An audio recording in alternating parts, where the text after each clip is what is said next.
Hello friend, आप सभी का स्वागत है Vijit study point YouTube channel में। आज के इस वीडियो में सीटेट एग्जाम 2026 के लिए सीडीपी का प्रैक्टिस सेट करने वाले हैं। तो वीडियो को शुरू से लेकर अंत तक देखिएगा। चैनल पर नए चैनल को सब्सक्राइब कर लीजिएगा। पीडीएफ के लिए Vijit study point Telegram channel को ज्वाइन कर लीजिएगा। आज की क्लास में बाल विकास और शिक्षा शास्त्र के 30 प्रश्न करने वाले हैं। सीडीपी के अगर इन 30 प्रश्नों में से आपके 20 प्लस प्रश्न बिल्कुल सही हो जाते हैं तो आप सीटेट एग्जाम को काफ़ी अच्छे स्कोर से पास कर सकते हैं। तो आज की क्लास से कितने प्रश्न बिल्कुल सही हुए हैं या कमेंट आप जरूर कीजिएगा।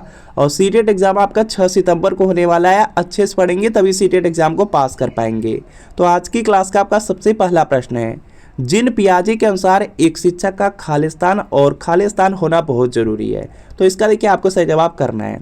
तो देखिए जो शिक्षक होते हैं, शिक्षक का गसील होना भी जरूरी है, शिक्षक का लचीला होना भी जरूरी है। तो यहाँ पर आपका ऑप्शन नंबर ए वाला बिल्कुल राइट आंसर होगा। अगर कोई भी शिक्षक गसील है या सक्रिय है, सक्रिय होकर के अगर बच्चों के साथ कोई भी कार्य कर रहा है या कोई भी कार्य में भागीदारी कर रहा है तो उसे बच्चे देखेंगे और उस शिक्षक से अभिप्रेरित होकर के स्वयं ही वह कार्य करने में रुचि दिखाने लगते हैं। तो इससे क्या होता है कि एक प्रभावी कक्षा कक्ष का निर्माण होता है। तो गतिशील होना बहुत जरूरी है, सक्रिय होना शिक्षक का बहुत जरूरी है। इसके अलावा लचीला होना इसलिए आवश्यक है क्योंकि कोई भी कक्षा कक्ष रहता है उसमें देखेंगे विभिन्न बौद्धिक स्तर वाले बच्चे मिलते हैं, अलग अलग बौद्धिक स्तर वाले बच्चे मिलते हैं। इसलिए यहाँ पे जो टीचर होते हैं, जो शिक्षक होते हैं, उनका लचीला होना भी जरूरी है। तो यहाँ पर ये वाला बिल्कुल राइट आंसर होगा। चिंतन मानसिक क्रिया का ज्ञानात्मक पहलू है। चिंतन की यह परिभाषा किसने दी? तो यहाँ पे इसका जो राइट आंसर है यह राश ने कहा था। राश ने कहा था कि जो चिंतन है वह मानसिक क्रिया का ज्ञानात्मक पहलू है। तो यहाँ पर बी वाला बिल्कुल राइट आंसर होगा। अगला प्रश्न है कि मनोविज्ञान प्रारंभ में किस विषय का अंग था? तो इसका देखिए आपको सही जवाब करना है। जो देखिए मनोविज्ञान था, जो आपका साइकोलॉजी था, यह प्रारंभ में दर्शन शास्त्र का विषय था या अंग था। तो यहाँ पर आपका ऑप्शन नंबर ए वाला बिल्कुल राइट आंसर हो जाएगा। अगला प्रश्न है कि शैशवावस्था की मुख्य विशेषता क्या नहीं है? तो इसका देखिए आपको सही जवाब करना है। देखिए जो शैशवावस्था होता है, शैशवावस्था में देखेंगे सीखने की प्रक्रिया में तीव्रता रहती है, यह तो आपका बिल्कुल सही है। शैशवावस्था में देखेंगे जिज्ञासा की प्रवृत्ति रहती है, यह भी सही है। अनुकरण द्वारा सीखने की प्रवृत्ति रहती है, यह भी सही है। तो पूछा जा रहा है शैशवावस्था की मुख्य विशेषता क्या नहीं है? तो चिंतन प्रक्रिया मुख्य विशेषता के अंतर्गत नहीं आएगा। तो डी वाला बिल्कुल राइट आंसर हो जाएगा। अगला प्रश्न है, कोई भी नाराज हो सकता है या आसान है, परंतु एक सही व्यक्ति के ऊपर सही मात्रा में सही समय पर सही उद्देश्य के लिए तथा सही तरीके से नाराज होना आसान नहीं है, यह संबंधित है। तो यहाँ पे इसका राइट आंसर हो जाएगा यह संवेगात्मक जो विकास होता है, संवेगात्मक विकास से संबंधित है। तो यहाँ पर आपका ऑप्शन नंबर ए वाला बिल्कुल राइट आंसर होगा। अगला प्रश्न आपके सामने है, एक शिक्षक विद्यार्थियों को अनुप्रेरित कर सकता है। तो इसका देखिए आपको सही जवाब करना है। सभी लोग प्रयास करेंगे और इसका राइट आंसर करेंगे। 4 ऑप्शन दिया गया है। एक शिक्षक विद्यार्थियों को अनुप्रेरित कर सकता है पुरस्कार देकर, सही मार्गदर्शन कराकर, उदाहरण देकर, कक्षा में भाषण देकर। जो सबसे उपयुक्त होता है, जो सबसे सटीक ऑप्शन होता है, उसी को ट्रिक करना रहता है। तो यहाँ पे बी वाला राइट आंसर होगा। एक शिक्षक विद्यार्थियों को सही मार्गदर्शन करा करके अनुप्रेरित कर सकता है। तो यहाँ पे बी वाला बिल्कुल राइट आंसर होगा। अगला प्रश्न है, वह स्मरण शक्ति जिसके द्वारा याद की गई सामग्री को बिना किसी जोड़ तोड़ के ठीक उसी रूप में पुनः पेश कर सके, उसे क्या कहते हैं? तो इसका देखिए आपको सही जवाब करना है।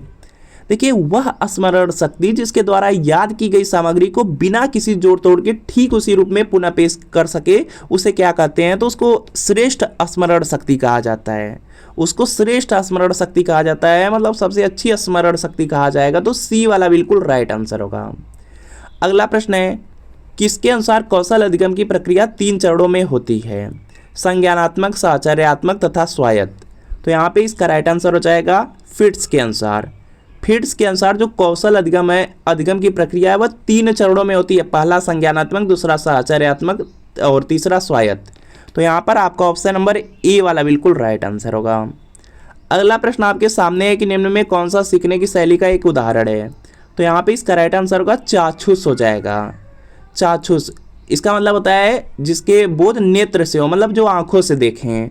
तो यहाँ पर डी वाला बिल्कुल राइट आंसर है। सीखने की शैली का एक उदाहरण है तो यह चाक्षुष होगा। तो यहाँ पे क्या होगा? डी वाला बिल्कुल यहाँ पे राइट आंसर होगा। इसके बाद देखेंगे नेक्स्ट प्रश्न आपका दिया गया है, BF स्किनर के अनुसार बच्चों में भाषा का विकास होता है। तो इसका देखिए आपको सही जवाब करना है और यहाँ पे इसका राइट आंसर होगा, देखिए जो BF स्किनर थे उन्होंने बताया कि जो बच्चों में भाषा का विकास होता है वह अनुकरण के द्वारा होता है और प्रबलन के फलस्वरूप होता है। तो यहाँ पर आपका ऑप्शन नंबर ए वाला बिल्कुल राइट आंसर हो जाएगा। इसके बाद देखेंगे नेक्स्ट प्रश्न आपका दिया गया है, शिक्षण के बारे में निम्न में से कौन सा कथन सही है। तो इसका देखिए आपको सही जवाब बताना है। देखिए दिया गया है आपका शिक्षण के बारे में निम्न में से कौन सा कथन सही है। तो यहाँ पर देखेंगे बी वाले में दिया गया शिक्षण से सीखा जा सकता है। तो शिक्षण से आप लोग क्या करते हैं, सीखते ही हैं। तो यहाँ पे क्या होगा, बी वाला बिल्कुल राइट आंसर होगा। अगला है सीखने की प्रक्रिया का प्रथम सोपान है। तो इसका देखिए आपको सही जवाब बताना है। तो यहाँ पे इसका राइट आंसर हो जाएगा, देखिए जो सीखने की प्रक्रिया है उसका जो प्रथम सोपान होता है वह होता है जिज्ञासा। जिज्ञासा होनी चाहिए, जानने की इच्छा होनी चाहिए किसी में, तभी वह किसी विषय वस्तु में रुचि लेंगे और जो अधिगम होगा वह आपका सक्रिय होगा। तो यहाँ पर क्या होगा, आपका ऑप्शन नंबर डी वाला बिल्कुल राइट आंसर है। सीखने की प्रक्रिया का जो प्रथम सोपान है वह जिज्ञासा है, डी वाला राइट आंसर है। पठन पाठन में शिक्षकों को करना चाहिए। तो यहाँ पे इसका राइट आंसर होगा जिज्ञासु प्रवृत्ति का प्रोत्साहन करना चाहिए। जिज्ञासु प्रवृत्ति रहेगी तभी यहाँ पे पठन पाठन अच्छी तरीके से हो पाएगा। तो यहाँ पे बी वाला राइट आंसर है। यदि कोई विद्यार्थी आपका सम्मान नहीं करता है तो आप क्या करेंगे। तो यहाँ पे इसका आपको सही जवाब करना है और यहाँ पे इसका राइट आंसर होगा, देखिए पहला दिया गया उसकी उपेक्षा करेंगे। उपेक्षा की बात किया गया तो बिल्कुल गलत हो जाएगा। परीक्षा में कम अंक देंगे यह भी गलत हो जाएगा। उसे डांटेंगे यह भी गलत हो जाएगा। अगर कोई भी विद्यार्थी आपका सम्मान नहीं कर रहा है तो उसके जो अभिभावक हैं, माता पिता हैं, भाई बहन हैं, उनसे आपको बात करनी होगी कि बच्चा ऐसा क्यों कर रहा है। तो यहाँ पे सी वाला बिल्कुल राइट आंसर होगा। अगला है वंशानुक्रम के संदर्भ में गलत कथन निम्नलिखित में से कौन सा है। तो इसका देखिए आपको सही जवाब करना है। वंशानुक्रम के संदर्भ में गलत कथन, तो यहाँ पर देखेंगे वंशानुक्रम बालक का लिंग निर्धारित करता है। तो बिल्कुल सही है, बालक का जो लिंग निर्धारित होता है वह वंशानुक्रम के द्वारा होता है यहाँ पे, यह तो सही है।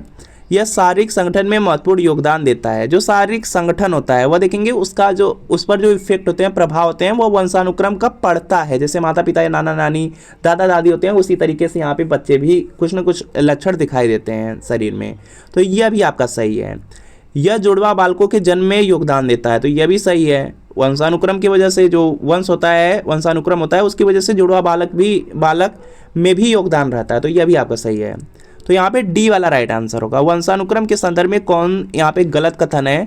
तो डी वाला है, रुचि अभिवृत्ति पसंद नापसंद तथा मस्तिष्क की संवेदनाएं भावनाएं समावेशित होती हैं। तो यह वंशानुक्रम से इसका कोई भी रिलेशन नहीं है, संबंध नहीं है। तो डी वाला राइट आंसर है। निम्नलिखित में से कौन समावेशी शिक्षा में एक शिक्षण कौशल नहीं है। तो इसका देखिए आपको सही जवाब बताना है। देखिए जो समावेशी शिक्षा है, समावेशी शिक्षा में होता है कि सबको यहाँ पे हर प्रकार के उसमें बालक आते हैं। और जो समावेशी शिक्षा होता है उसमें देखेंगे आपका प्रश्नीकरण होता है। उसमें देखेंगे जो शिक्षण कौशल होता है उसमें प्रश्नीकरण या पूछताछ होता है। तो यह तो आपका पूछताछ होगा। उसके बाद देखेंगे समस्या समाधान कौशल होता है, यह भी आपका है। सुदृढ़ और प्रबलम होता है, यह भी है। इसके अलावा यहाँ पर देखेंगे श्यामपट्ट लेखन कौशल होता है, लेकिन सिर्फ ब्लैक बोर्ड नहीं होता। यहाँ पर देखेंगे सिर्फ ब्लैक बोर्ड नहीं होता। तो यहाँ पे ए वाला आपका राइट आंसर हो जाएगा। इसके अलावा प्रस्तावना कौशल होता है, उद्देश्य से लेखन कौशल होता है। तो ये सब कौशल होते हैं, सिर्फ ब्लैक बोर्ड नहीं होता। इसके बाद देखेंगे नेक्स्ट प्रश्न आपका दिया गया है, एक बालक जो शारीरिक दोषों से ग्रस्त है उसमें उत्पन्न होती है। तो यहाँ पे इसका राइट आंसर होगा, देखिए कोई भी बालक है अगर शारीरिक दोष है, मान लीजिए उसका कोई भी अंग सही नहीं है, तो उसमें देखेंगे हीनता की भावना आ जाती है। उसमें हीनता की भावना आ जाती है। तो डी वाला बिल्कुल राइट आंसर है। जो भी शारीरिक दोषग्रस्त बालक देखते होंगे या जो भी आपके समाज में या पास पड़ोस में जो भी विकलांग बच्चे होंगे उनको देखेंगे तो वह मनोवैज्ञानिक रूप से अगर देखा जाएगा तो वह दबाव महसूस करते हैं और उसी दबाव की वजह से देखेंगे हीनता की भावना उनके अंदर आ जाती है और जो भी कुछ सीखते हैं उस पर भी इफेक्ट डालता है। तो डी वाला राइट आंसर है। अगर आप 2026 में सीटेट एग्जाम को पास करना चाहते हैं तो अग्रवाल एग्जाम कार्ड पब्लिकेशन बहुत ही महत्वपूर्ण स्टडी गाइड बुक लेकर आया है। यह आपकी पेपर फर्स्ट की कक्षा 1 से 5 के लिए प्राइमरी लेवल की स्टडी गाइड बुक है और इसमें सीटेट एग्जाम की संपूर्ण थ्योरी दिया गया है। सभी सब्जेक्ट इसमें दिए गए हैं और 2000 से ज़्यादा इसमें आपको अभ्यास प्रश्न दिया गया है। यहाँ पर बुक का कवर पेज देख सकते हैं और इसमें देखेंगे सबसे अच्छी बात है कि आपको विषय सूची भी मिल जाएगी। विषय सूची के बाद देखेंगे आपका यहाँ पे एक्सप्लानेशन के साथ थ्योरी दिया गया है, सभी सब्जेक्ट की थ्योरी है, काफ़ी अच्छी तरीके से इसमें एक्सप्लानेशन किया गया है, यहाँ पर आप लोग देख सकते हैं। और यहाँ पे अग्रवाल एग्जाम कार्ड पब्लिकेशन का सीटेट एग्जाम के लिए क्वेश्चन बैंक भी आता है, और क्वेश्चन बैंक को लेकर के अपनी जो तैयारी है उसको काफ़ी अच्छी आप लोग कर पाएंगे। इसमें देख सकते हैं टोटल 81 अध्याय हैं, 5100 से ज़्यादा यहाँ पे आपको PYQs मिल जाएंगे, तो काफ़ी अच्छी बेस्ट बुक होने वाली है। और सीटेट एग्जाम की यहाँ पर देखेंगे पेपर फर्स्ट की बुक, पेपर सेकंड की बुक, सभी सब्जेक्ट की बुक आपको अग्रवाल एग्जाम कार्ड पब्लिकेशन की मिलने वाली हैं। तो इनका लिंक डिस्क्रिप्शन में है वीडियो के, वहाँ से आप इन बुक को ऑर्डर कर सकते हैं। काफ़ी अच्छी बेस्ट बुक है, तो इनको आप लोग ऑर्डर जरूर कर लीजिए। बुद्धि लब्धि संबंधी विभिन्नताओं में कौन सम्मिलित नहीं है, तो इसका देखिए आपको सही जवाब करना है। तो यहाँ पे इसका राइट आंसर होगा, देखिए जो बुद्धि लब्धि संबंधी विभिन्नताएं हैं उसमें औसत बुद्धिमान, बुद्धिमान और मंद बुद्धि 3 शामिल है, कला में रुचि शामिल नहीं है, तो सी वाला राइट आंसर है।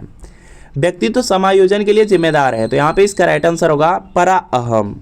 व्यक्तित्व समायोजन के लिए जो जिम्मेदार है वह परा अहम होता है, तो सी वाला राइट आंसर होगा, जिसको सुपर ईगो बोलते हैं, सुपर ईगो जिम्मेदार होता है, तो सी वाला राइट आंसर है। शिक्षा मनुष्य में अंतर्निहित क्षमता का परिपूर्णता में विकास करती है, यह कथन किसका है, तो यहाँ पे इसका राइट आंसर हो जाएगा, यह स्वामी विवेकानंद ने कहा था। स्वामी विवेकानंद ने कहा था कि शिक्षा मनुष्य में अंतर्निहित क्षमता का परिपूर्णता में विकास करती है, तो ए वाला राइट आंसर है। अगला है स्व केंद्रित अवस्था होती है बालक के, तो यहाँ पे इसका राइट आंसर होगा जो 3 से 6 वर्ष वाली अवस्था है वही आपका स्व केंद्रित अवस्था हो जाएगा, तो यहाँ पर बी वाला बिल्कुल राइट आंसर होगा। यहाँ पे क्या होगा, बी वाला बिल्कुल राइट आंसर होगा। भाषा विकास का सिद्धांत नहीं है, तो यहाँ पे इसका राइट आंसर होगा अतिरिक्त शक्ति का सिद्धांत, सी वाला बिल्कुल राइट आंसर है। भाषा जो विकास का सिद्धांत है उसमें अनुबंधन का सिद्धांत, अनुकरण का सिद्धांत, परिपक्वता का सिद्धांत, 3 सिद्धांत आ जाएंगे, लेकिन यहाँ पे अतिरिक्त शक्ति का सिद्धांत नहीं आएगा, तो सी वाला राइट आंसर है। इसके बाद देखेंगे नेक्स्ट प्रश्न आपका दिया गया है, संगणन सिद्धांत निम्न में से किससे संबंधित है, तो यहाँ पे इसका राइट आंसर होगा स्मृति से है। जो संगणन सिद्धांत है उसका संबंध स्मृति से है, तो यहाँ पर सी वाला राइट आंसर है। अगला है पियाजे के सिद्धांत के अनुसार प्राक संक्रियात्मक अवस्था की अवधि क्या है, तो यहाँ पे इसका राइट आंसर हो जाएगा, इसमें देखेंगे हो जाएगा आपका यहाँ से 2 से 7 वर्ष हो जाएगा। इसमें देखेंगे पहला आपका आता है संवेगात्मक गामक अवस्था आता है जो कि 0 से लेकर 2 वर्ष होता है। उसके बाद प्राक संक्रियात्मक अवस्था होती है जो कि 2 से लेकर के 7 वर्ष होती है, तो यहाँ पे सी वाला बिल्कुल राइट आंसर हो जाएगा। इसके अलावा मूर्त संक्रियात्मक अवस्था 7 से लेकर 11 वर्ष होती है। औपचारिक संक्रियात्मक अवस्था 11 से लेकर 15 वर्ष तक की होती है, यह पॉइंट याद रखेंगे। इसके बाद देखेंगे नेक्स्ट प्रश्न आपका दिया गया है सृजनात्मक चिंतन की प्रथम अवस्था कहलाती है, तो यहाँ पे इसका राइट आंसर होगा, इसको आयोजन कहा जाता है। जो सृजनात्मक चिंतन है उसकी जो प्रथम अवस्था है वह आयोजन कहलाती है, तो यहाँ पर ए वाला आपका राइट आंसर हो जाएगा। इसके बाद देखेंगे नेक्स्ट प्रश्न आपका दिया गया है, आपकी कक्षा में एक छात्र देर से आता है तो आप क्या करेंगे, तो इसका देखिए आपको सही जवाब करना है। आप कभी भी क्लास ले रहे हैं, आपकी क्लास में कोई भी बच्चा है अगर लेट से आया तो आप उसके लिए क्या करेंगे, पहला दिया गया उसके अभिभावकों को सूचित करेंगे, उसे दंड देंगे, कारण जानने की चेष्टा करेंगे, उस पर कोई ध्यान नहीं देंगे। तो दंड तो देना नहीं है, उस पर कोई ध्यान नहीं देंगे, यह दिया गया है तो यह भी गलत हो जाएगा। तो इसमें जो सबसे बेस्ट है वह सी वाला है कि कारण जानने की चेष्टा करेंगे कि आखिर जो बच्चा है, जो छात्र है वह स्कूल क्यों लेट आया है, तो यहाँ पर क्या होगा, सी वाला राइट आंसर होगा। विकास के किस काल को अत्यधिक दबाव और तनाव का काल कहा गया है, तो यहाँ पे इसका राइट आंसर होगा जो किशोरावस्था होती है। किशोरावस्था को संघर्ष, तनाव, तूफान और विरोध की अवस्था कहते हैं, तो यहाँ पर ए वाला बिल्कुल राइट आंसर है। ए वाला बिल्कुल राइट आंसर है। और स्टेन हॉल ने कहा था कि किशोरावस्था संघर्ष, तनाव, तूफान एवं विरोध की अवस्था होती है, तो यह भी पॉइंट याद रख लेंगे। अगला अधिगम का क्रिया प्रसूत अनुबंधन सिद्धांत किसके द्वारा दिया गया था, तो यहाँ पे इसका राइट आंसर होगा स्किनर के द्वारा दिया गया है। अधिगम का जो क्रिया प्रसूत अनुबंधन सिद्धांत है स्किनर के द्वारा दिया गया है, डी वाला बिल्कुल राइट आंसर है। एल्बर्ट बंडूरा निम्न में से किससे संबंधित हैं, तो यहाँ पे इसका राइट आंसर होगा सामाजिक अधिगम सिद्धांत से। ऑप्शन नंबर जो ए वाला दिया गया है, ए वाला राइट आंसर है। निम्नांकित में से कौन सा समस्या समाधान में बाधक नहीं है, तो यहाँ पे इसका राइट आंसर हो जाएगा यहाँ से, इसमें देखेंगे समस्या समाधान में बाधक नहीं है, तो बाधक भग्नाशा, चिंता, नकारात्मक मानसिक वृत्ति होगी, लेकिन बाधक नहीं है पूछा गया तो सूच हो जाएगा, तो ये वाला राइट आंसर है। तो फ्रेंड आपको बताना है कि इन 30 प्रश्नों में कितने प्रश्न आपके बिल्कुल सही हुए हैं, या कमेंट आप जरूर कीजिएगा। वीडियो अच्छा लगा वीडियो को लाइक करिए, चैनल पर नए चैनल को सब्सक्राइब कर लीजिए। तो मिलते हैं फ्रेंड आपसे नेक्स्ट वीडियो में।